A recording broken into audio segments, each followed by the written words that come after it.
peti gimmo ma buti me kuni e karmi corona e carro ki kama tek man eneni lu ba yo lo kirni pe cher ki bas eneni kong ini nen kong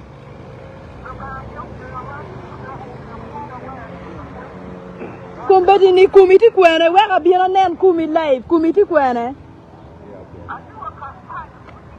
iti Kampala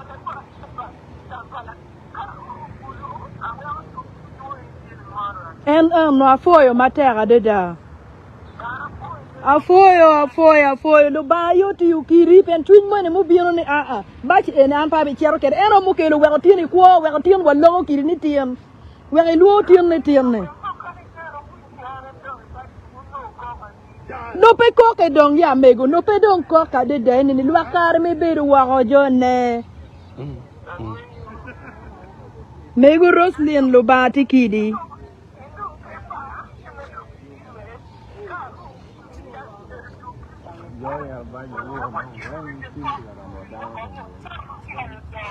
ayela pe lego enini ko ma lema pangeo gen mano da chule buti ma de da enini yin kene yedo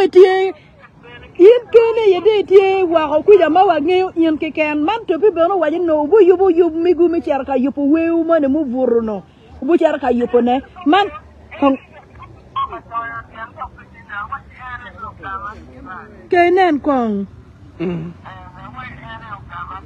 ebi o gulu chawa di wa wan wen wa bin wa ngol wi yo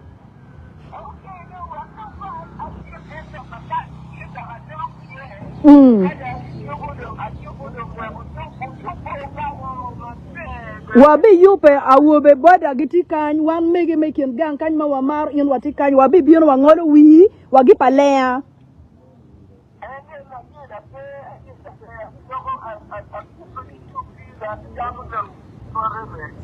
no afoyo matera deda afoyo lo ba mu mi okuni futie wa lo tin afoyo tutwan ya afoyo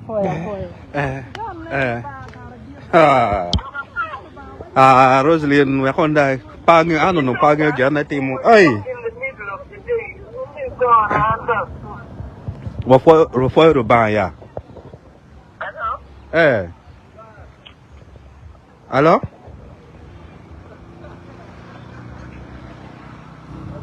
Dar keke rubata. La wo alo wan Roselyn why ni? Ki kwa Jim ne Jim o million pierre yo ki mo. Don't take a dog kwe mi to ko wa. So we kwa Jim ne wan o counseling flight there. Kilo wa to pay nga da me bi na roya. So kera ti bi na roya ni indong we wa chan we ka bi du gulu ngo piti ko we ni ken cha ma in the ear bus Roselyn why ngo en bus ma de ma lo en ngo Makome so bi yer Makome la wo mi binu la wo ni kai oi bi go na chi mi che ga ma ke pa ka ke straight kwe studio wa ti we ni o anda be ko Roselyn la wo te mi chi me kwe ku be da chu ni tab na news ni bus Makome porno accident la ka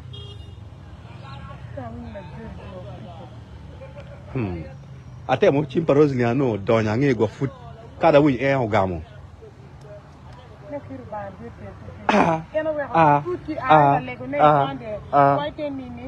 you pray for the priest hey teacher ka what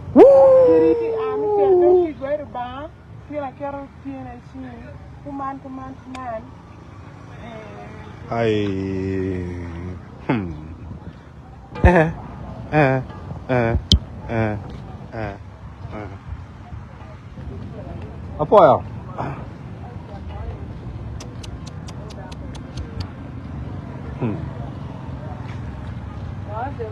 Ai, agora ini wa kwara. Roselyn la wo wa chani ti bion ke bas Makome la wo maja. Bier bas Makome bion. We ko always to be in studio, we ko ti we mon si bi doc. Ben ke kwa le Jim ne ke kwe. Mai me de chial Kampala. No ti doc wa. So kala wo no cho Jim no wen do we Makome don ka yer basket eni. Doc ti go chim ti ka following jo mon ma Jim no ruin ke ni. So cha no kong ba bang long e do wang ni am no ko men ko dong I bien gulu batin. I chan bas ma kwa ma mi Roselyn ya to la ko ke down. Weng. O pora.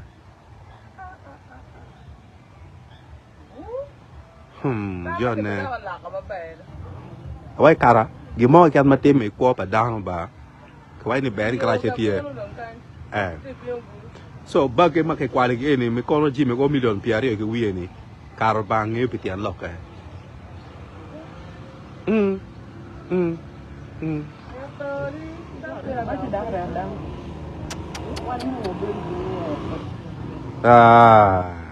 Jonne. Por wa yo ma no be pibo.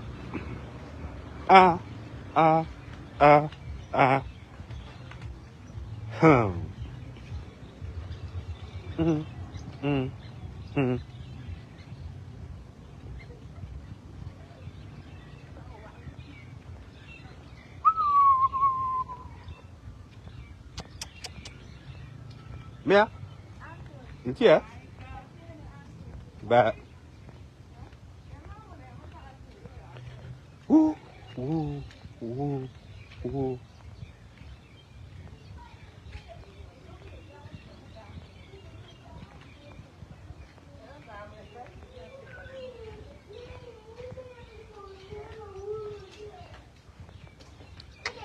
Anak sin. Abe di pa mo ko beti ma na pi wa beti lo. Roselyn Otim. Te chiar kampala ke kwale jime ne mier da kawa. So mate mi da kawa la wo no wache ni tupi me ba du gulu ngo watir yipo we wa mani wani kiri ni kong dong. Kira ke kwale jime na ni. O postpone flight there. Penga pe bas Makome Roselyn chiar ka chulo ma cha chiol ne la wo ni da tem chi me kwe. Bas no pe pod la ko ke dan. Ago chim rubamo do karab pe e dog bas la wo. O chaka wa kete ne wen chiar we pak. Nena, elu ye ti mo rueni. Dongo, no gina ti me komano. Awai Mano kwale kampala. Futi kam jimni kwale mati chiar kampala.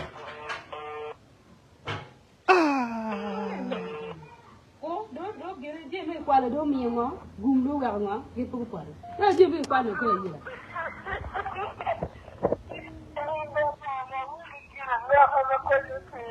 Ai, Roselyn furate tiar ke jirana Awai anu pange ngam da beti ngi lobo ni.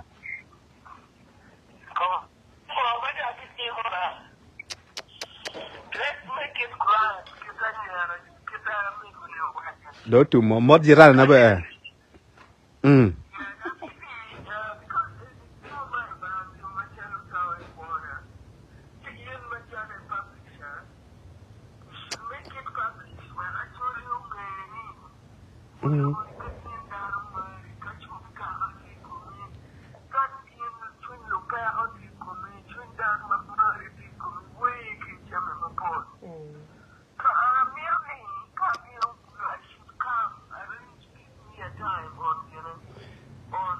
Abi kele radio. Abi wai wangi o.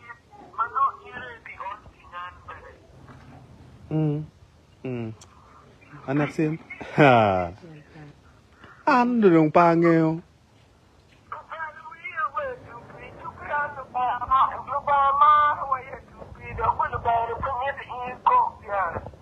Ai.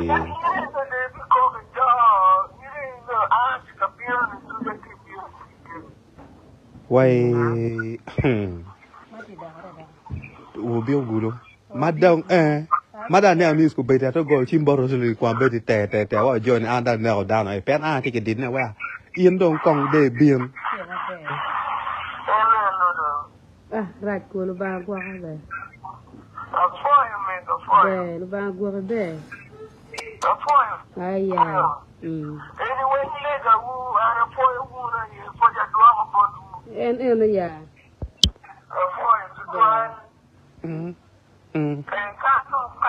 And before I talk to you probably met and can you want it to be a Bên luôn kì quen.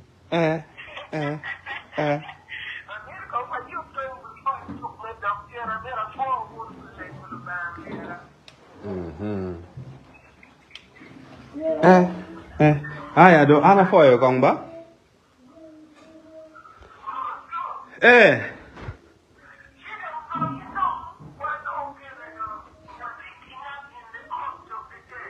Okay.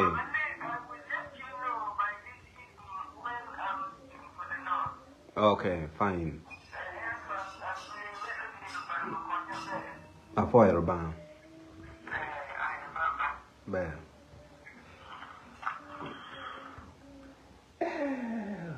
Ba.